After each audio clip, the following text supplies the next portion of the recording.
capítulo 7, versículo 15, dice, yo les mostraré maravillas como en el día que saliste de Egipto.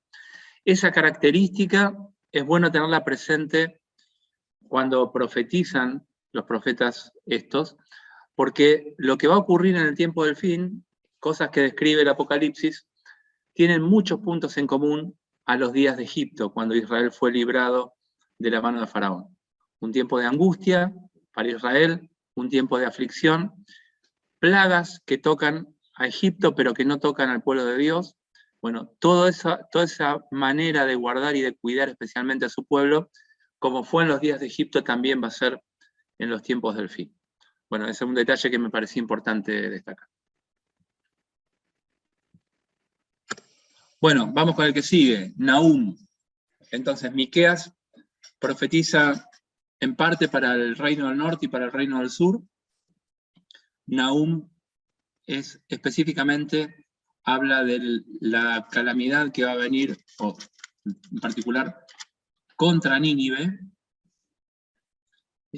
Fíjense que ahí tenemos la caída de Samaria en el 722, que es, vamos a ver ahora el detalle de la fecha, de por qué ponemos ahí a Nahum, al profeta Nahum. Bueno, Nahum quiere decir consuelo, de donde viene también, por ejemplo, Nehemías, es la misma raíz, con la terminación de ya, ¿no? Bueno,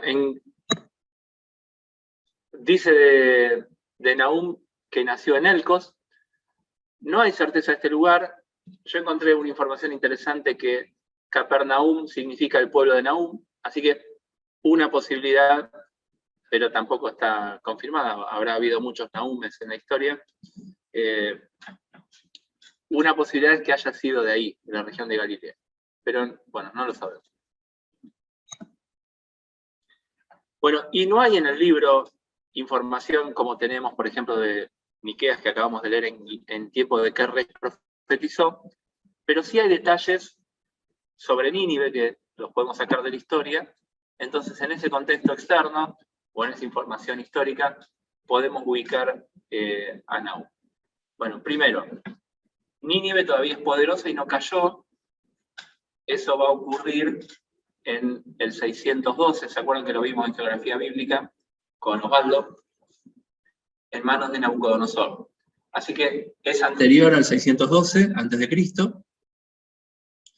y se menciona la caída de Tebas en esos versículos, Nahum 3 del 8 al 10, se menciona que cayó Tebas en Egipto, como comparándolo con Nínive, y eso ocurrió en el año 663, así que eso nos da un rango de fechas donde necesariamente tiene que estar el libro de Nahum. Entonces eso nos permite ubicarlo bien históricamente en qué lugar está. Bueno, yo leí de algunos comentaristas que no hay citas de Nahum en el Nuevo Testamento. Sin embargo, yo creo que sí que hay una. Les doy mi opinión, después ustedes sacarán sus conclusiones. No la tenemos como una nota al pie, pero yo creo que es una cita, que es esta. Nahum 1.7. ¿Quién lee, por favor, Nahum 1.7? Y después leemos 2 Timoteo 2.19. Jehová es bueno, fortaleza en el día de la angustia, y conoce a los que en él confían. Bien. Y segunda carta de Pablo a Timoteo, capítulo 2, versículo 19.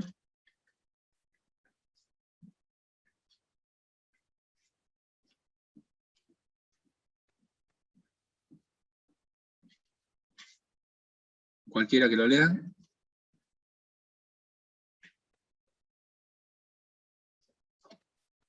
Pero el fundamento de Dios está firme teniendo este sello. Conoce al Señor a los que son suyos. ¿Ese? Ese. Bien. Fíjense esa frase citada ahí por Pablo. El Señor conoce a los que son suyos. Y en este texto dice, conoce el Señor a los que en Él confían o a los que en Él creen, a los que se apoyan. Para mí es un texto extraído de ahí, porque en Timoteo habla de una iglesia en medio de una condición no buena. Fíjense que dice, que algunos se desviaron de la verdad, algunos se apartaron, pero el Señor conoce a los que son suyos. Y acá, en este tiempo de corrupción, el mensaje para Nahum es el mismo. El Señor conoce a los que son suyos, sabe de verdad quién confía en él.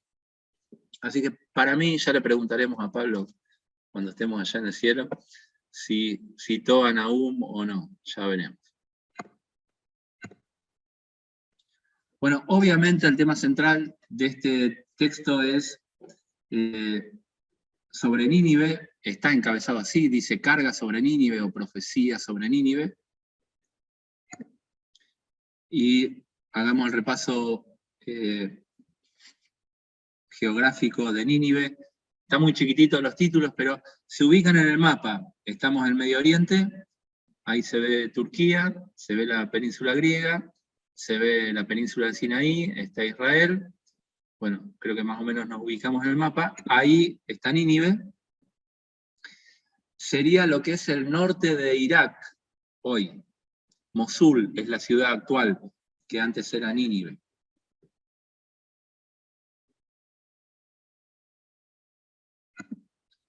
Babilonia está ahí, más al sur, es una ciudad que va a jugar un papel importante porque va a ser la que va a conquistar los caldeos, cuya capital está en Babilonia, van a conquistar Nínive.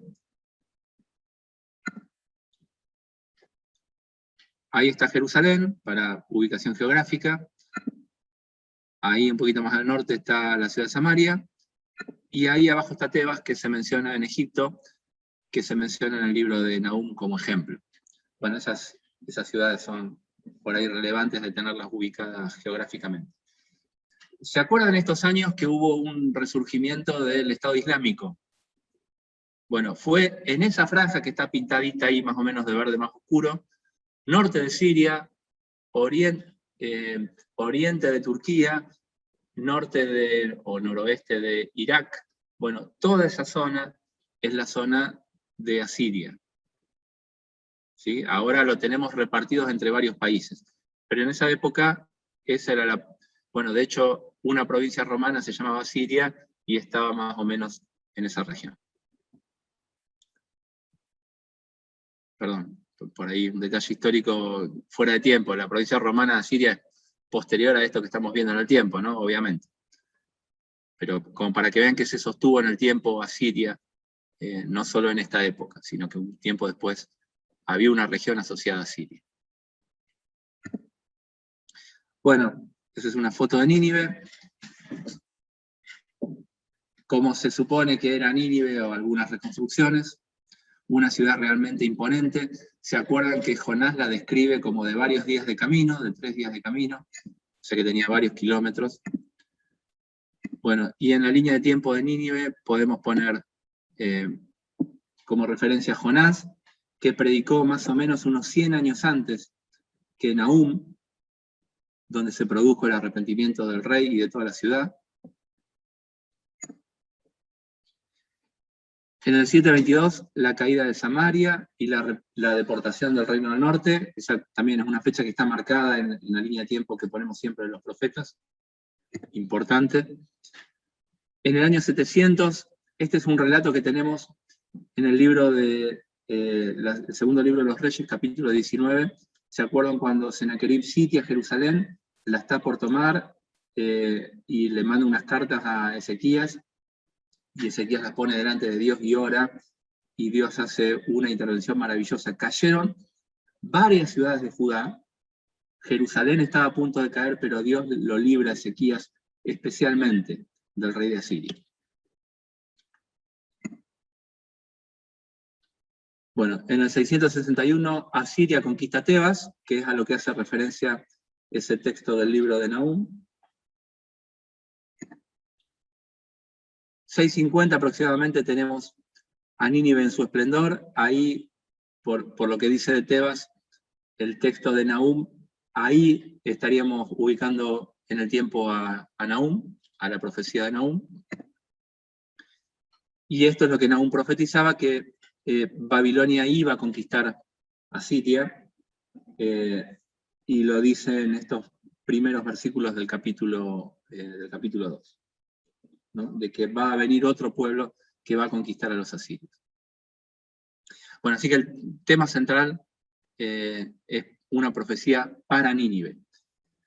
Pero de nuevo, en estas profecías específicas a una situación local específica, en el tiempo, en la geografía, en la historia, tenemos cosas que se desprenden para todos los tiempos y enseñanza, por supuesto, que podemos extrapolar para nosotros. Bueno, capítulo 1, tenemos un bosquejo muy a trazo grueso del libro del profeta Nahum. Acá me acuerdo que les tenía que decir algo sobre los bosquejos, que a mí me resulta particularmente útil. No lo saqué de ahí, algún detalle sí, pero después les quiero mostrar algunos videitos que para mí están muy bien, que los pueden tomar como referencia para algunos bosquejos breves de libros de la Biblia. Bueno, capítulo 1, el destino de los adversarios de Dios, en este caso Nínive, y el remanente fiel, en este caso los que el Señor conoce, que realmente confían en Él. El capítulo 2 describe la caída de Nínive en manos de Babilonia, y el capítulo 3 es un poco más genérico y habla de la caída de todo el imperio de Asiria, no solo de la ciudad de Nínive. Bueno, muy trazo grueso este bosquejo. Bueno, y acá algunos versículos clave, o por lo menos que yo destaco, no sé, clave depende para quién sí, para quién no. Bueno, hago un intervalo. Paro acá, les voy a compartir otra cosa.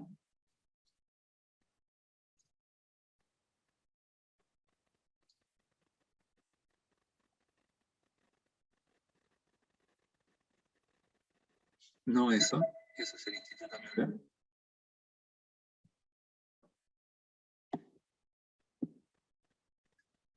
Bueno, estos videos de Lea la Biblia en español, ¿lo están viendo? ¿Lo ven en pantalla? No sé si los conocen, pero tienen en todos los libros de la Biblia hechos bosquejados, en una duración de pocos minutos, 10 minutos, 5 minutos, 7 minutos, ese rango de tiempo aproximadamente, tienen un bosquejo muy bueno, realmente yo los que vi son muy escriturales, de todos los libros de la Biblia, incluidos los profetas menores, por ejemplo, ¿no? Entonces uno puede tomarlo como referencia. Es como una motivación, es como un pantallazo del libro, como motivación para leer la Biblia. Se llama Bible Project, está en español, así que no hay problema para que lo vean. ¿Puede dejar el enlace ahí en el chat? Sí. O pegarlo en el PowerPoint. Entonces, Ya lo pongo en el chat. Bueno, dale, gracias. Espero que ande, a ver si con ese enlace, si no, me avisan. Si entran en el mismo lugar, buenísimo.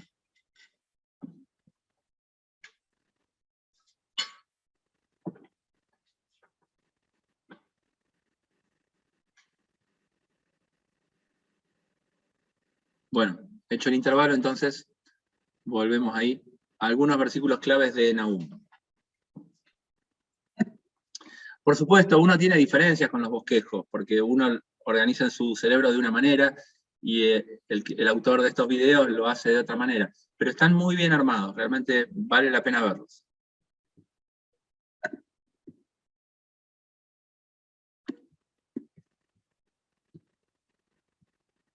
Bueno, ahí está, se me había trabado. Bueno, primero, capítulo 1, versículo 3. El Señor es lento para la ira, grande en poder, y ciertamente el Señor no dejará impune al culpable. Dos verdades que tenemos reveladas a Moisés y que acá son recordadas por Nahum. En un tiempo de juicio, el Señor es lento para la ira. Siempre da tiempo para el arrepentimiento. Acuérdense del texto de 2 Pedro. El Señor no retarda su promesa, como algunos la tienen por tardanza, sino que es paciente, es lento para la ira. Él tiene un montón de poder, pero es lento para la ira. Si no ejecuta sus juicios, es ciertamente por esto que dice acá, porque es lento para la ira. Pero que tan cierto como es lento para la ira, es cierto lo que dice después, que el Señor de ninguna manera va a dejar impune al culpable y va a recibir el castigo. Esto es algo que la verdad de la Escritura revela por varios lados. Bueno, 1:6. un texto que se parece mucho al que vamos a leer ahí, en Apocalipsis. Dice, capítulo 1, versículo 6. ¿Quién permanecerá delante de su ira? ¿Quién quedará en pie en el ardor de su enojo?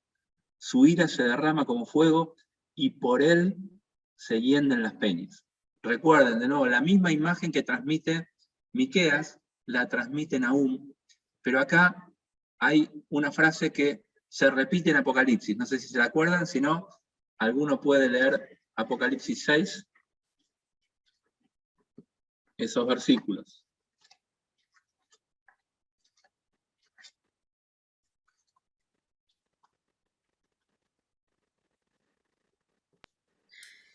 Miré cuando abrió el sexto sello, y he aquí hubo un gran terremoto, y el sol se puso negro como tela de cilicio, y la luna se volvió toda como sangre, y las estrellas del cielo cayeron sobre la tierra como la higuera deja caer sus higos cuando es sacudida por un fuerte viento.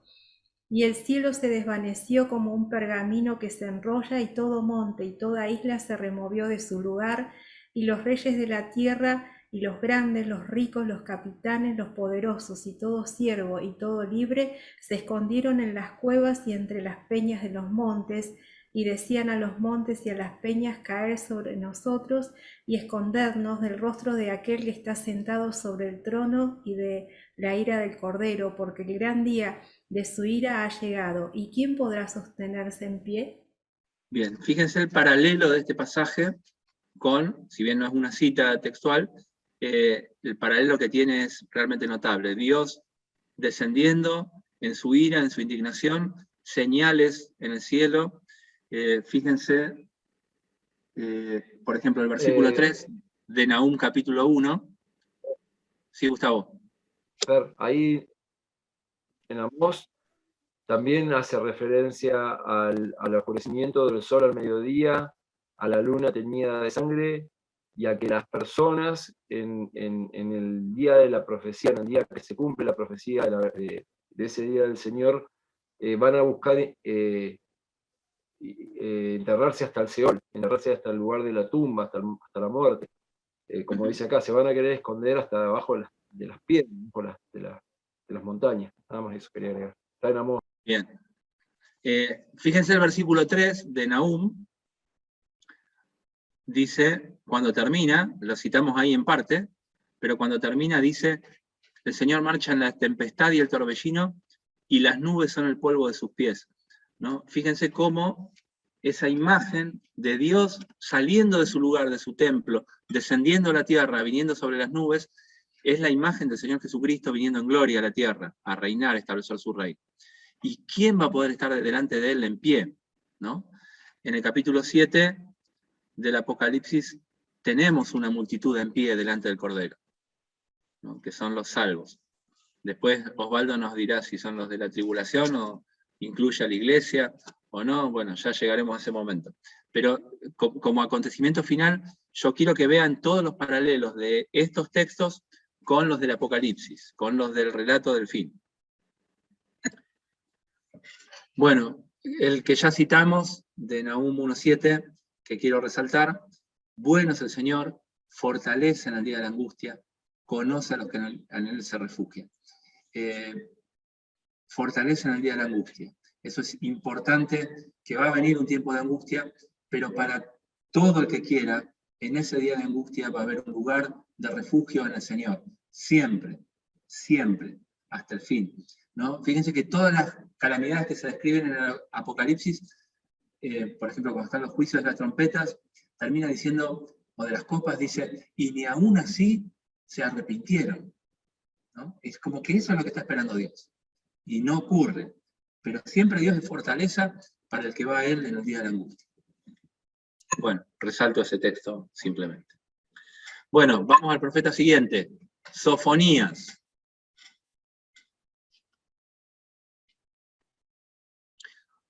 Ahí tenemos una fecha tentativa, ahora vamos a ver por qué, en el profeta Sofonías. Lo salteó Habacuc, porque fíjense que Sofonías da una referencia histórica en su inicio, en su encabezado del libro, Habacuc no, Habacuc empieza hablando directamente de la invasión caldea, que está por venir, de los babilonios, pero Sofonías sí habla en qué tiempo predicó, que es un poquito anterior, más allá del orden del que lo tenemos en nuestras vidas. Sofonías quiere decir encubierto del Señor, o el Señor encubierto en el sentido de cubierto, de protegido, de guardado. Esa misma palabra, por ejemplo, la raíz de esa misma palabra está en esos textos. Así que los invito a que lean, por favor, uno cada uno. Salmo 27.5, Salmo 31.19, Salmo 83.3, que nos da la idea de lo que significa el nombre de Sofonías.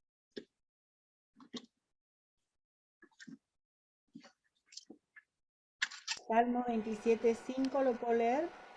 ¿Sí?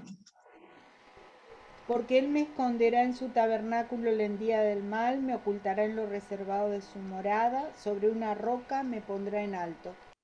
Bien, esa palabra de me esconderá, me encubrirá, es la que tiene origen en el nombre Sofonías.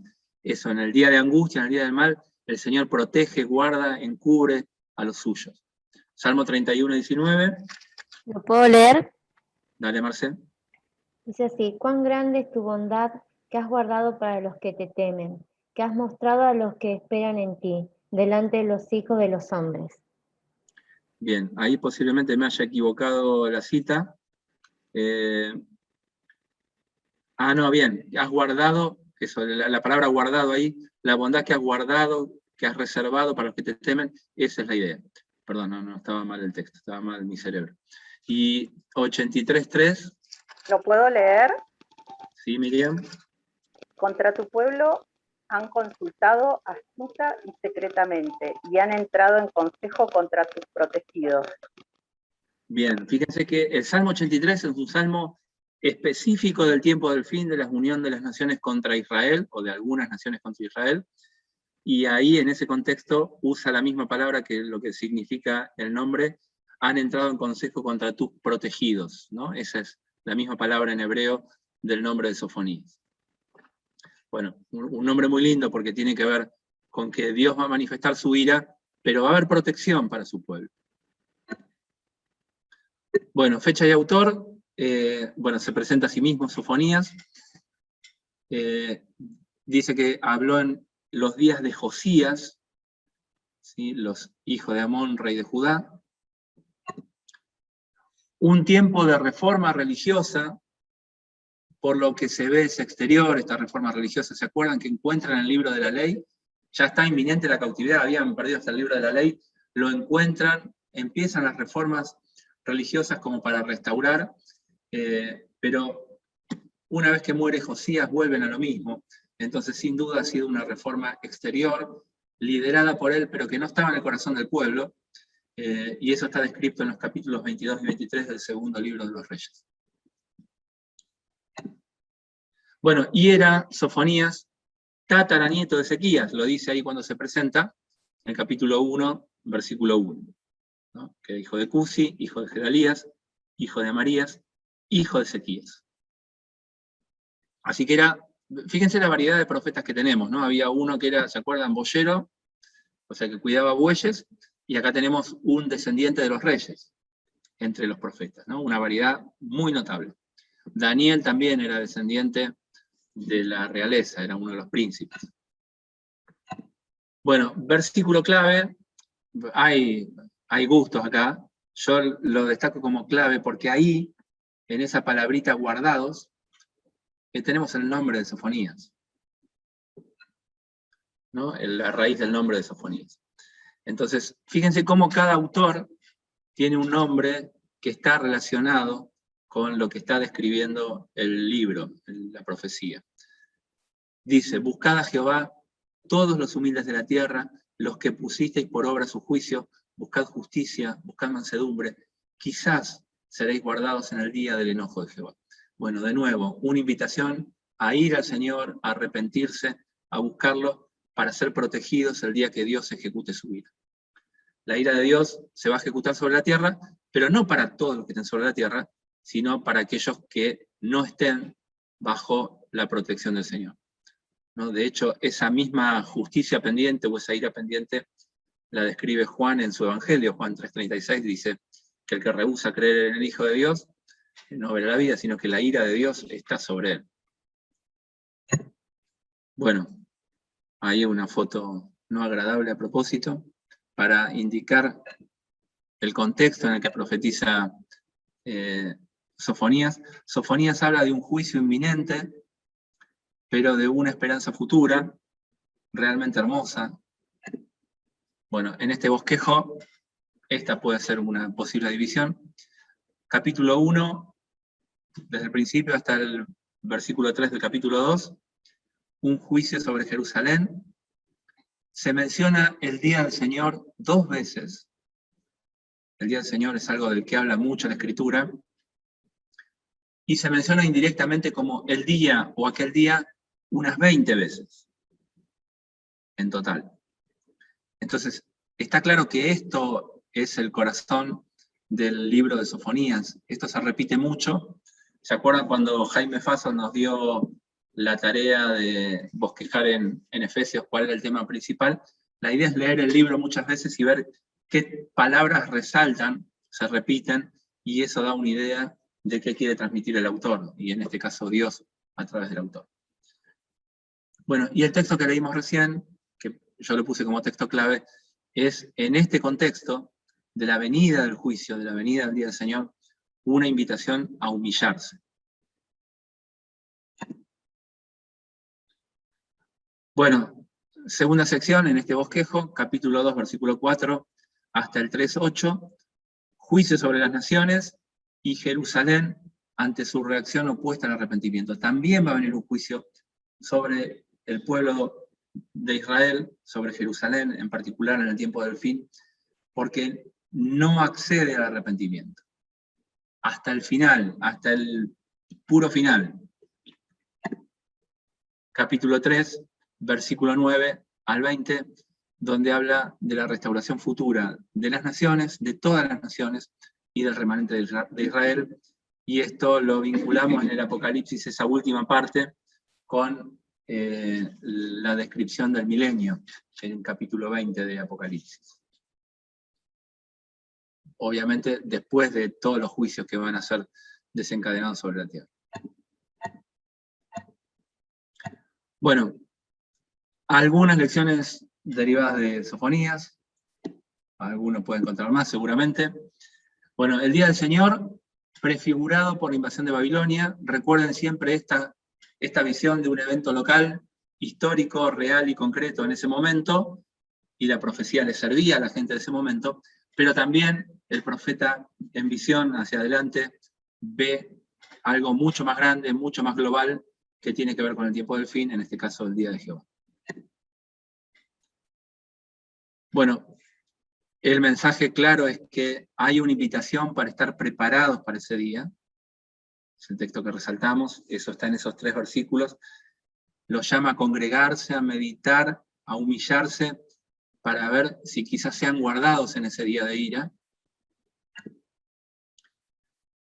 Y una palabrita que está destacada, subrayenla ustedes también, está 4 veces, va a haber un remanente que va a ser protegido. Capítulo 2, versículo 7, habla de un lugar para el remanente de la casa de Judá. Capítulo 2, versículo 9, el remanente de mi pueblo los saqueará, hablando de lo que va a ocurrir en el futuro. El remanente de mi pueblo los heredará. O sea que Dios va a salvar gente de su pueblo. Y capítulo 3, versículo 13, el remanente de Israel no hará injusticia, ni dirá mentira, ni boca de ellos se hallará lengua engañosa, porque ellos serán apacentados y dormirán, y no habrá quien los atemorice. Y ustedes tienen ahí seguramente una referencia cruzada a un texto del Apocalipsis, ¿no? Donde dice algo similar.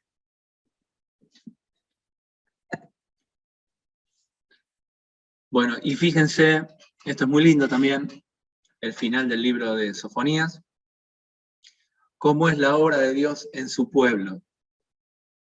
Más allá de todo lo que va a pasar, Dios dice que va a hacer algo en su pueblo, y acá lo da en tiempo pasado, viendo el futuro como algo ya ocurrido.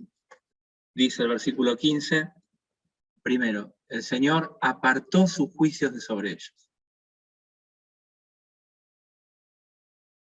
Una cosa. Segunda cosa, echó fuera a sus enemigos. El Señor es rey en medio de Israel y nunca más verán el mal. Bueno, esas 4 cosas va a hacer Dios, va a concretar Dios en el tiempo del fin. Versículo 17. Vemos a Dios, quizás creo que es el texto más conocido de Sofonías, porque lo tenemos en un corito, no sé, un corito viejo. Yo no lo conocí, me lo dijeron, este corito. ¿No? El Señor está en medio de ti, poderoso, Él salvará, se gozará sobre ti con alegría. Callará de amor, se gozará sobre ti con cánticos. Es el lugar donde tenemos a Dios cantando, ¿no? Creo que debe ser el único lugar en la Biblia donde tenemos a Dios cantando y gozándose de una manera especial con su pueblo. Y por último, los versículos 18 al 20 hablan de la gloria que va a tener su pueblo, ¿no? Va a ser de renombre y alabanza, dice el último versículo, para todos los pueblos de la tierra. Para todos los pueblos de la tierra va a ser gloriosa la apariencia de su pueblo, o la bendición que va a ser notoria para todos los pueblos. Bueno, y lo que nos toca a nosotros, que también lo podemos entresacar de ahí de los versículos finales de Sofonías, capítulo 3, versículo 14, dice, más allá de la situación actual, la invitación es, canta, oh hija de Sión, da voces de júbilo, gózate y regocíjate de todo corazón, hija de Jerusalén. Bueno, nosotros somos hijos de Jerusalén la celestial, y la invitación que tenemos en Filipenses es, Filipenses 4, 4 y 5, no lo lean, pero alguno que lo diga, ¿qué nos invita ahí Pablo en Filipenses? Regocijaos en el Señor siempre. Bien, siempre, y no importa el tiempo, siempre, gozate en el Señor, siempre, porque lo que nos toca, el futuro que viene para nosotros, es realmente glorioso. Así que gozate en el Señor siempre. Otra vez os digo, dice Pablo, ¿no? Como que no se olviden de eso, esa parte es nuestra. 3:16, no temas, ¿no? Porque si bien viene un momento de juicio fuerte, en aquel tiempo, dice, se dirá a Jerusalén, no temas, no temas. Hay un montón de lugares en el Nuevo Testamento donde a los creyentes se nos invita a no temer. Yo elegí esos, me gustaron particularmente, de Lucas capítulo 12, les voy a pedir que los lean, porque están muy juntitos, son 3 en un mismo capítulo del Nuevo Testamento. Y están dichos por el Señor. Así que alguien que quiera que lea el versículo 4, el versículo 7 y el versículo 32. El 4 dice, mas os digo, amigos míos, no después nada más pueden hacer. El 7, pues aún los cabellos de vuestra cabeza están todos contados. No temáis, pues, más valéis vosotros que muchos pajarillos. Y el 32, no temáis, manada pequeña, porque a vuestro Padre le ha placido daros el reino. Bien, fíjense que todos los textos hablan de la lucha que tiene el creyente. Y hablan de la muerte, ¿no? El versículo 4 dice, no teman los que van a matar el cuerpo. Y esa es una advertencia para sus discípulos. Y dice, no les teman. Pueden matar el cuerpo, pero no les teman a ellos. El versículo 7 va en ese contexto, está dentro del mismo contexto del versículo 4, y dice, los pajaritos mueren, pero aún ni uno de ellos cae sin el consentimiento de Dios. Y lo mismo, si un creyente muere, aún en tiempo de persecución y de una aparente victoria del enemigo, dice que no tengamos miedo porque Dios está en control. Y el último texto, el del versículo 32, es hermoso porque el final es glorioso. Dice, no teman porque a Dios le agradó a ustedes darles el reino. A nosotros nos va a dar el reino. Así que no teman. El mismo mensaje que le da Sofonías al pueblo de Israel, o al pueblo de Judá. Y 3:16, ahí mismo, No temas y además no dejes de trabajar, aun cuando haya persecución. No se debiliten tus manos. Y leemos ahí un pasaje, un texto que a mí me gusta mucho, 1 Corintios 15:58, cuando habla de que los creyentes vamos a resucitar, y dice, alguien que lo lea por favor.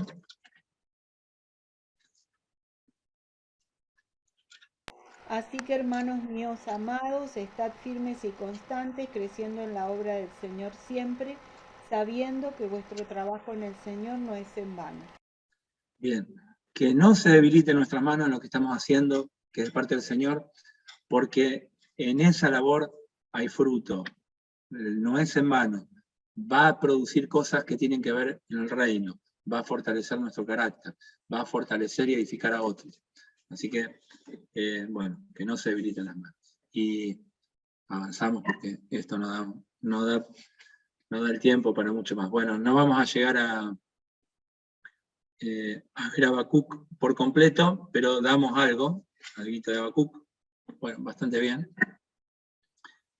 Habacuc quiere decir uno que abraza o abrazado, y vamos a ver cómo esto tiene que ver mucho con el contexto del libro, porque en medio de su confusión, de su queja, de su protesta, finalmente Habacuc se toma de Dios y espera la respuesta de él, a ver qué le va a decir, y termina con una oración que es realmente formidable. Creo que todos hemos leído, bueno, hay canciones sobre el capítulo 3 de Habacuc, que es realmente hermoso. Bueno, fecha y autor de Habacuc. El autor es Habacuc, obviamente, no se menciona en otro lugar. El capítulo 1, versículo 6, menciona a los caldeos, y por lo tanto sugiere una fecha cercana, como dice ahí, a la caída de la ciudad de Nínive por mano de los caldeos, y cercana también a la primera conquista de Nabucodonosor de Jerusalén, en la que va un cautiverio, digamos, suave, se lleva gente, pero no hay una destrucción de la ciudad, ni un asedio, ni un sitio de la ciudad, que va a ocurrir unos años después. Bueno, leemos versículos 2 al 4 del capítulo 1. ¿Alguien, por favor, que me ayude? Esos 3 versículos. ¿Hasta cuándo, oh Jehová, clamaré y no oirás? Y daré voces a ti a causa de la violencia, y no salvarás. ¿Por qué me haces ver iniquidad y haces que vea molestia? Destrucción y violencia están delante de mí, y pleito y contienda se levantan. Por lo cual la ley es debilitada, y el juicio no sale según la verdad. Por cuanto el impío asedia al justo, por eso sale torcida la justicia. Bien, ahí tenemos una primera queja de Habacuc, y seguramente, uno viendo el relato histórico, posiblemente se refiera a la vuelta a la caída de la condición espiritual deplorable que tenía el reino de Judá antes de las reformas de Josías, ¿no? Que muere Josías y vuelve a aparecer de nuevo toda la maldad de manera abierta y notoria en Israel, en Judá. Israel ya estaba cautivo, y en particular en Jerusalén. Entonces posiblemente la queja de Habacuc se refiere a eso, cómo estaba otra vez el estado del pueblo. Bueno, temas centrales del libro, los caldeos, esto lo relata a continuación, en el capítulo 1, versículo 6. Ante esa situación, dice el versículo 6, yo levanto a los caldeos, nación cruel y presurosa, que camina por la anchura de la tierra para poseer las moradas ajenas. Bueno, y dice que va a enviar a los caldeos para ese juicio de la descripción que entiendo que hace Habacuc de la situación del estado del reino de Judá. Bueno, y cómo Dios transforma a una persona, para mí esto es el centro de Habacuc, una persona quejosa, malhumorada, que que le parece injusto lo que está pasando a una persona que confía plenamente y al gozo, como termina el libro. Bueno, ese es el estado, imagínense que así lo veía Habacuc, de cómo iba a quedar el lugar donde estaba, supongamos, ¿no? Para ilustrar nada más, y vamos a un pequeño bosquejo. Bueno, yo le puse el título de la queja a la confianza o de la protesta al gozo. Y tenemos los primeros versículos que leímos, la primera queja de Habacuc contra el estado de Judá, el estado de situación espiritual que estaba en el reino de Judá, y la primera respuesta de Dios. ¿Cuál es la primera respuesta de Dios? Que va a enviar a los caldeos a destruirlos. Bueno, vos te quejás, mirá, acá tengo la solución. Van a venir los caldeos, una nación cruel, y lo van a hacer estragos. Ante esa respuesta de Dios, viene una segunda queja de Habacuc. Lo tenemos desde el versículo 12 hasta el capítulo 2, versículo 1. Fíjense el versículo 13. ¿Quién lo lee, por favor? El capítulo 1. Son tan puros tus ojos que no puedes ver... en la otra versión, perdón. No importa. Muy limpio eres de ojos para ver el mal, si puedes ver el agravio. ¿Por qué ves a los menospreciadores y callas cuando destruye el impío al más justo que él? Bien. Fíjense que la queja ahora es, bueno, está bien, nosotros estamos mal, pero los que van a venir son peores, ¿no? O sea, los describe Dios como peores, no es que se refrena la lengua Dios al describir a los caldeos. Y lo que dice Habacuc, en el fondo, deja la semillita de que él se creía justo. ¿Sí? Dice, ¿cómo una nación que es más impía que nosotros, por ahí está puesto del lado de la justicia, como alguien que nosotros somos más justos que él, nos va a destruir? No tiene que ser así. Esta es la segunda queja de Habacuc, y la respuesta de Dios, la segunda respuesta de Dios, que es larga, empieza con los primeros textos, en particular el capítulo 2, versículo 4, es un texto que va a usar Pablo en 3 de sus cartas en el Nuevo Testamento, ¿no? El justo por la fe vivirá. Esa segunda respuesta es como que lo hace entrar en sintonía a Habacuc de que él tampoco era justo. Por lo menos eso es mi idea. No sé si será tan así, pero me parece que él toma conciencia de que él es merecedor también del castigo, y que si va a vivir es por la fe y no por otra razón, de que él es más justo que los demás. Y por último, una vez que Habacuc ve la intervención de Dios, de cómo va a actuar, derrama esta oración y tiene, lo vamos a ver, lo que del poquito de tiempo, tiene una visión profética también, de nuevo, del tiempo del fin. Bueno, algunos comentarios destacados para mí, pero cada uno puede destacar los suyos. Este lo destaca la Escritura porque capítulo 2, versículo 4, dice, el alma, aquel cuya alma no es recta se enorgullece, pero el justo por su fe vivirá. Esto contrasta con el propio pensamiento que tenía Habacuc, que lo acabamos de leer en el versículo 3 del capítulo 1, y es un texto que está citado en Romanos, en Gálatas y en Hebreos, ¿sí? Debido a la trascendencia donde Pablo se toma para decir que la justicia de Dios no es por obras. Si Dios va a salvar a su pueblo, no es porque su pueblo va a tener una conducta piadosa, sino porque va a confiar plenamente en su Dios. El justo va a ser justo por la fe, y por esa fe va a tener vida. Bueno, de nuevo, fíjense, en un tiempo de inminencia de juicio es que esto va a ocurrir. Bueno, capítulo 2, versículo 14. Habla de que la tierra va a ser llena de la gloria del Señor. Y esto es, ¿se acuerdan? Bueno, por ejemplo, lo mismo que veíamos antes, que no es el lugar del reposo que Dios planeó para su pueblo. cuando Dios se instale su reino, va a ser un lugar lleno de gloria, donde se van a manifestar todas las virtudes del Señor.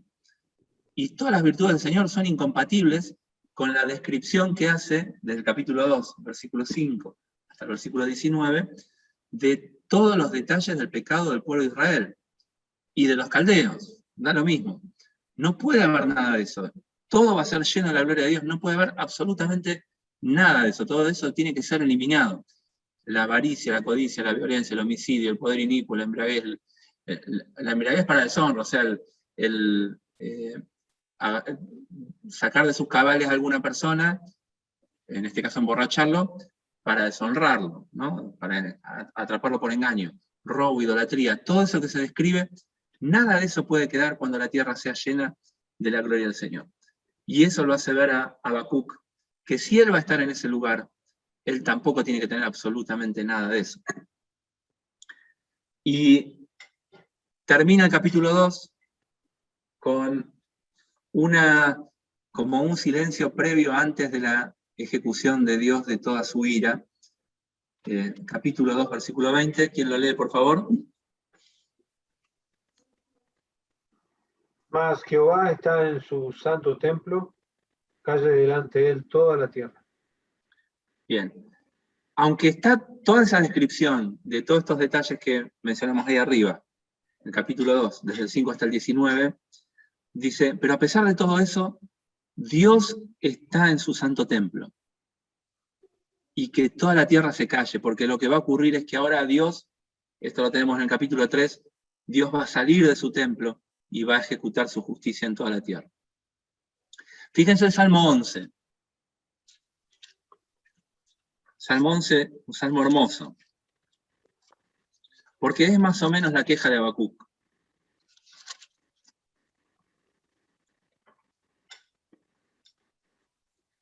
Dice, en el Señor he confiado, ¿cómo decís a mi alma que escape al monte cual ave? Porque aquí los malos tienden el arco, disponen sus saetas sobre la cuerda, para setear en lo oculto a los rectos de corazón. Si fueren destruidos los fundamentos, ¿qué ha de hacer el justo? Cuando la sociedad se corrompe, y lo estamos viendo a pasos hiperacelerados, ¿no? En todos los aspectos, particularmente que tienen que ver con, por ejemplo, con la sexualización, la identidad de género, bueno, un montón de cosas. Cuando a lo bueno se lo llama malo, a lo malo se lo llama bueno, cuando a la avaricia se la llama inversión, bueno, un montón de cosas que tienen que ver con este tiempo. Dice, cuando esos fundamentos están totalmente dados vueltas, ¿qué tiene que hacer el justo? Y el versículo 4 es lo mismo que dice Habacuc. El Señor está en su templo. El Señor tiene en el cielo su trono. Al Señor no se le escapa. Versículo 5. El Señor prueba al justo, pero al malo y al que ama la violencia su alma los aborrece. Sobre los malos hará llover calamidades, fuego, azufre, viento abrasador. Será la porción del cáliz de ellos. Porque Jehová es justo y ama la justicia, el hombre recto mirará su rostro. Bueno, de nuevo, esa expectativa de juicio, cuando ya la sociedad está completamente corrompida y no hay vuelta atrás, se hace un silencio solemne y Dios va a intervenir. Y Zacarías 2:13, un profeta posterior al exilio, acuérdense.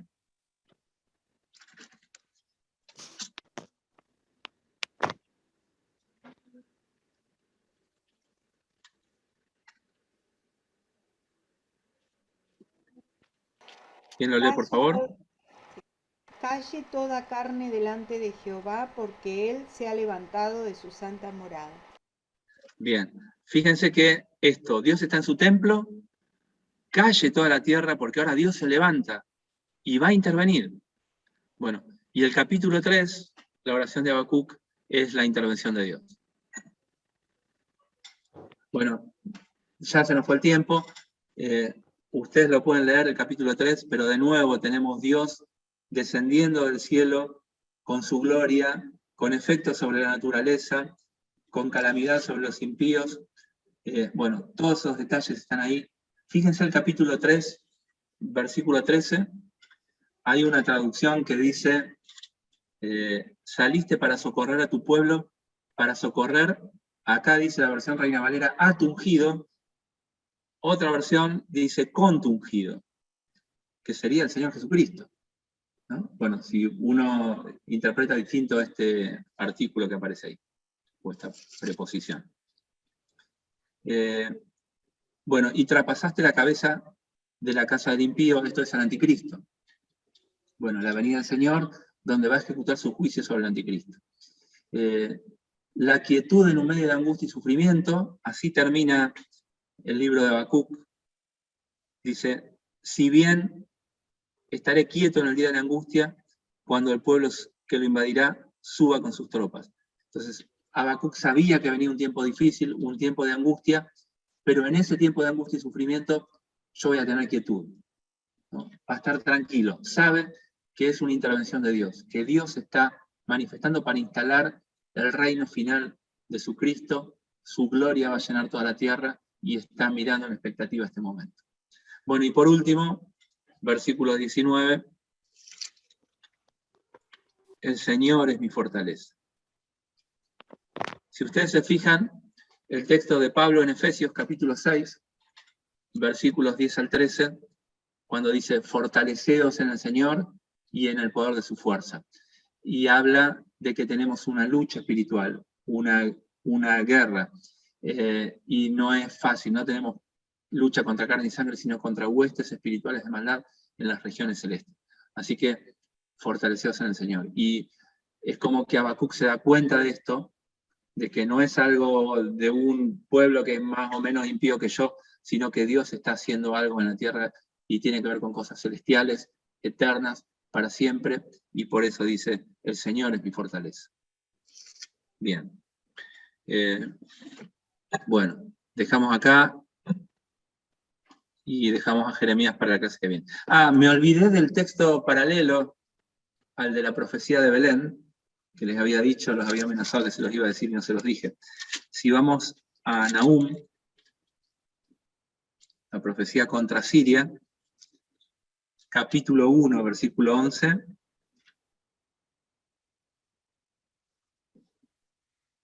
¿Se acuerdan la profecía del libro anterior, de Miqueas?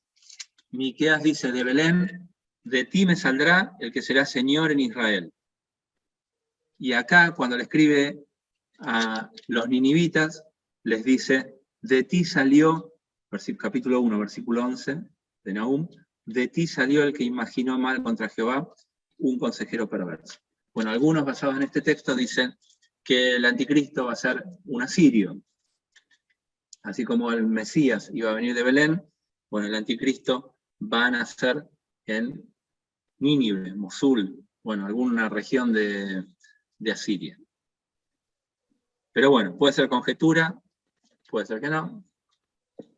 No hay problema, porque, como dice ahí Habacuc, el Señor es mi fortaleza, ¿no? No hay ningún problema con eso.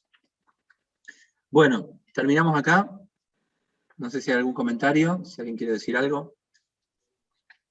Sí, que al final dice como que es una canción esta oración, la última del capítulo 3.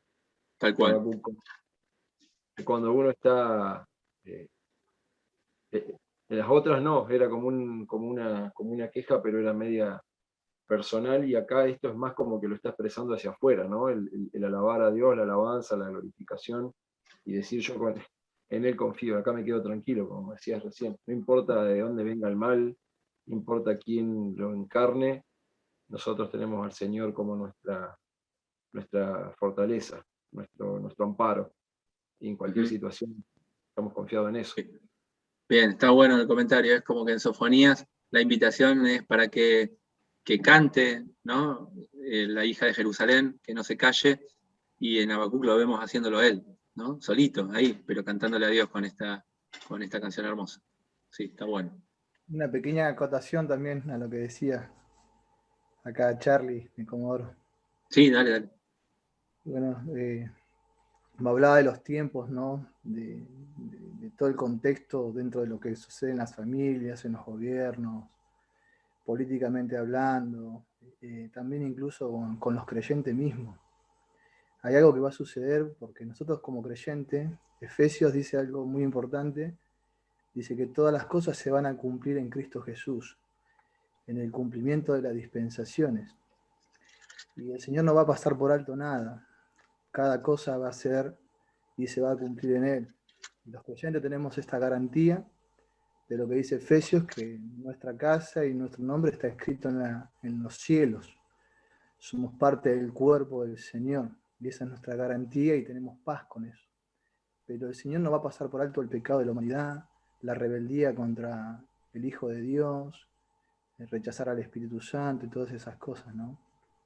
Y Efesios dice eso, de reunir todas las cosas en Cristo en la dispensación del cumplimiento de los tiempos, así lo que están en los cielos como lo que están en la tierra. Eso después se lo voy a preguntar a Osvaldo, que va a dar el tema. Ok. Bien. Cuando leemos ahí en Efesios 6, yo no lo leí todo el texto de Efesios 6, que dijimos de fortaleceros en el Señor, esto que hace Habacuc, dice que lo hagamos para poder resistir en el día malo, y habiendo acabado todo, estar firmes, ¿no?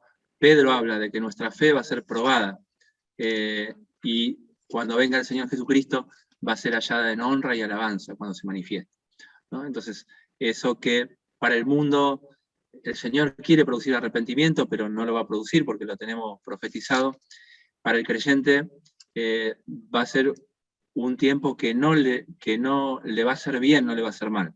Sea que tengamos la postura si el creyente es los santos de la tribulación y el pueblo de Israel, el remanente, o también parte de la iglesia, lo que es cierto es que las pruebas en el creyente producen una cosa completamente distinta, producen una fe que es alabada por el Señor y que es honrada por el Señor.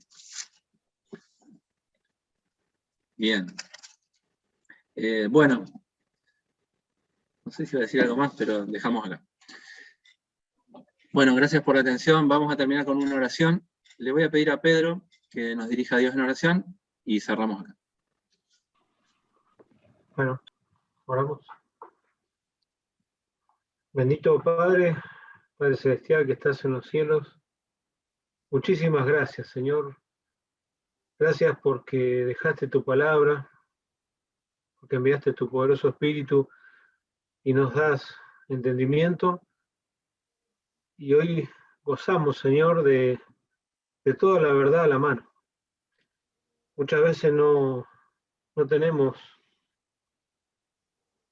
relacionado el valor, lo que vale esto, Señor, esta verdad que hoy es revelada en estos tiempos, Señor.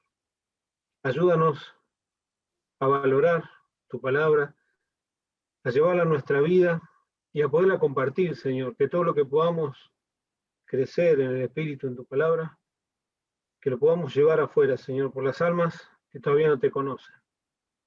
Te damos gracias, Señor, por este momento, un grupo de tus hijos reunidos y estudiando tu palabra, estudiando la verdad. Realmente es de mucho gozo